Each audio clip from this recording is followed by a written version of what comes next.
Bonjour et bienvenue à toi dans le podcast Oser sa voix qui t'aide à faire de ta voix ton allié numéro 1. Je m'appelle Mélanie, je suis coach vocal et thérapeute et ma mission c'est d'accompagner les personnes qui manquent de confiance en elles à se connecter à soi par le biais de la voix. Ici, je te partagerai toutes mes connaissances autour de la voix, que ce soit de la technique vocale, mais tu comprendras qu'à mes yeux, la voix, c'est beaucoup plus profond que de la technique vocale, ça touche à l'être.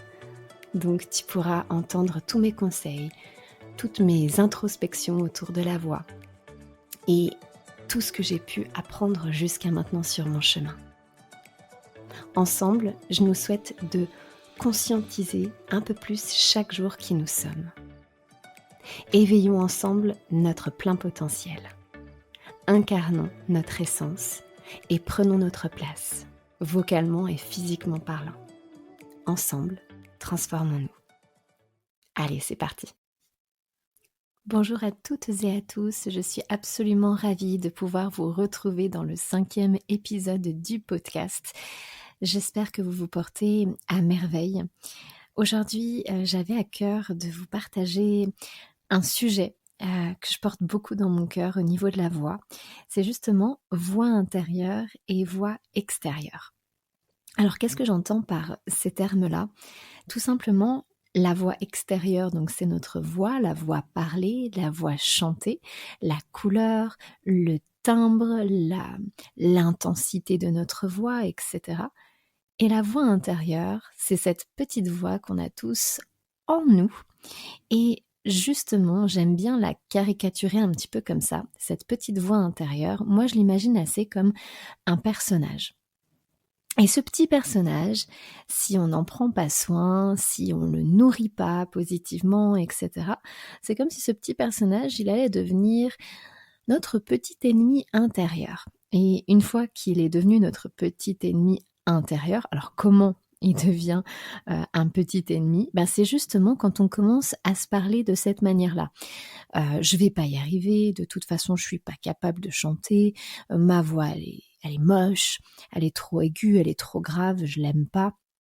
Quand vous commencez à avoir ce discours intérieur avec vous-même, vous pouvez d'ores et déjà vous dire « Ah bah tiens, le petit personnage là, il est quand même pas bien sympa avec moi. » Donc, comment faire ? Parce qu'en fin de compte, le problème, c'est que quand on a un petit personnage comme ça à l'intérieur de soi, qui nous met des bâtons dans les roues, eh bien, il est constamment nourri.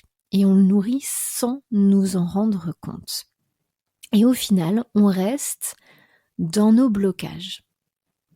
Dans nos blocages de « j'aimerais bien chanter, mais je vais pas y arriver. J'aimerais bien chanter, mais j'ai peur. J'aimerais bien chanter, mais je chante extrêmement mal, etc. » On va avoir du coup des croyances sur notre voix.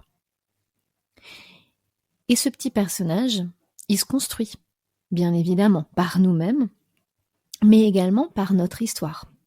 Si vous avez entendu dans votre passé que vous chantiez mal, que vous chantiez comme une casserole, que vous chantiez beaucoup trop aigu et que vous cassiez les oreilles de tout le monde, etc., et qu'on vous l'a dit, que ce soit de la famille, des proches, un ami, à l'école, etc., ces phrases-là, pour certaines personnes, elles vont être enregistrées, mises dans un coin de votre tête, et parfois, même à l'âge adulte, eh bien, la personne, elle a envie de chanter, elle aime chanter, mais dès qu'elle ouvre la bouche, dès qu'elle commence à chanter, tout de suite, il va y avoir toutes ces croyances qui vont émerger dans son esprit. Tu devrais pas chanter, j'aime pas cette voix, c'est trop aigu, ça casse les oreilles à tout le monde, etc.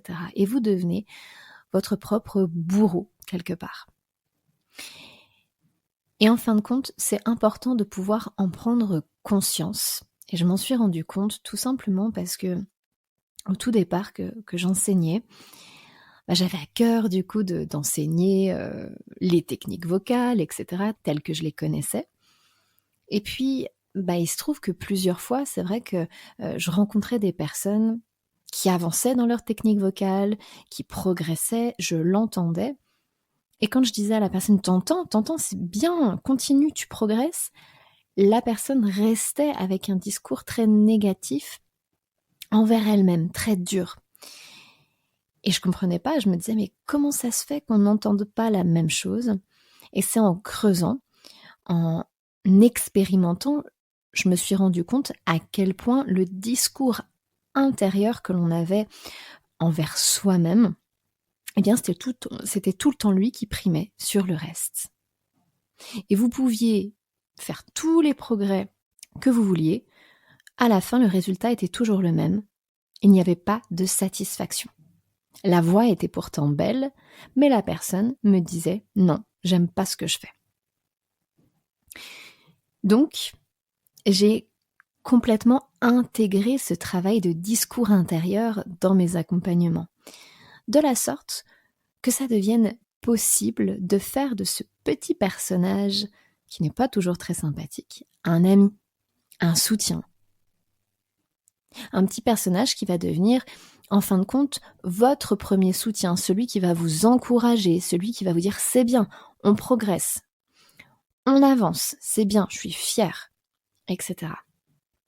Et à partir de ce moment-là, il se passe quelque chose d'absolument merveilleux, c'est que dans votre technique vocale, vous allez vraiment poser votre base. C'est la toute première. La toute première, c'est le discours que vous avez envers vous-même. Ce discours qui va faire complètement la différence. Parce qu'une fois qu'il est positif, ce discours, une fois que tu oses croire en toi, que tu oses être, que tu oses t'encourager, eh bien, la technique vocale derrière, ça devient comme une sorte de bonus, de quelque chose qui va venir se greffer avec légèreté, avec beaucoup plus de naturel. Et ça va devenir beaucoup plus sympathique pour la personne qui apprend.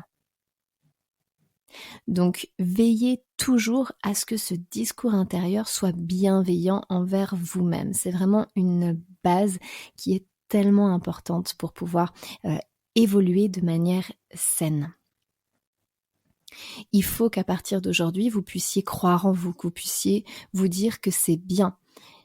Il faut que vous puissiez vous écouter, vous regarder et à chaque fois vous dire « qu'est-ce que j'aime ? Qu'est-ce que j'apprécie ?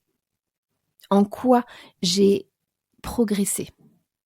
Et plus vous allez le faire, et plus ça va devenir quelque chose de réalisable, quelque chose de facile et même quelque chose de confortable. Alors je vous invite tout simplement à pouvoir commencer ce travail et à vous demander par rapport à ma voix, quel discours j'ai. Est-ce que je me porte vers le haut? Est-ce que je me soutiens? Ou est-ce qu'au contraire, en fait non, je me rends compte que le blocage en fait, il vient de mon passé, de mon histoire. On m'a dit à tel âge que je chantais comme une casserole. Et puis du coup, j'y ai cru toute ma vie. Et aujourd'hui, quand je chante, hop, il y a cette croyance-là qui revient dans ma tête. Prenez un bout de papier, un crayon et marquez. Marquez dès maintenant quel discours j'ai avec moi-même par rapport à ma voix. Première question. Deuxième question, est-ce qu'il y a des événements négatifs, désagréables qui sont rattachés à mon passé par rapport à ma voix? Est-ce qu'il y a des événements comme ça qui remontent? Des choses que j'ai presque oubliées, que j'ai mis de côté, mais qui sont encore là et qui me mettent des bâtons dans les roues. Et également de pouvoir, à partir d'aujourd'hui, prendre ce réflexe de toujours vous observer sous un angle positif. Qu'est-ce que j'apprécie? Qu'est-ce que j'aime? En quoi je trouve que là, j'ai progressé? Et transformer les choses, c'est-à-dire qu'à la place, j'appelle ça les phrases de transformation, ne vous dites pas « qu'est-ce que j'ai pas aimé ?» Qu'est-ce que je n'aime pas? Mais plutôt, quels sont les points d'amélioration? Qu'est-ce que je peux encore améliorer? Parce qu'en fin de compte, c'est ça qui est magique avec le chant, avec la voix, c'est que plus vous avancez sur ce chemin, et ce chemin n'a pas de fin, vous pourrez toujours améliorer votre voix, vous pourrez toujours apprendre de nouvelles techniques, vous pourrez toujours rentrer encore plus en profondeur dans ce travail-là. Mais aujourd'hui, quels sont les points d'amélioration pour moi? Et une fois que c'est fait, ok, regardez cela avec beaucoup de bienveillance. J'en suis là. Parfait, j'ai progressé. Je vais continuer. Je suis fière, je prends confiance en moi, j'ai conscience de mes points d'amélioration et je peux avancer sereinement. C'est un point qui me semble extrêmement important pour pouvoir commencer un travail avec votre voix en étant dans cette bienveillance et en étant sur un chemin qui tient sur le long terme. Donc j'espère que cet épisode pourra vous accompagner, pourra éclaircir certains doutes, certaines problématiques afin de pouvoir libérer les voix. Je te remercie de tout cœur d'avoir partagé avec moi cet épisode. Si tu souhaites être tenu au courant de toutes les nouveautés, je t'invite à me rejoindre sur les réseaux sociaux. Le lien est dans la description. Si tu as apprécié ce que tu as entendu et que tu souhaites le partager autour de toi, c'est avec joie que je t'invite à le faire. Tu peux également noter et commenter l'épisode si le cœur t'en dit. Car si le podcast évolue, c'est surtout grâce à toi. Je te remercie et je t'envoie de douces pensées.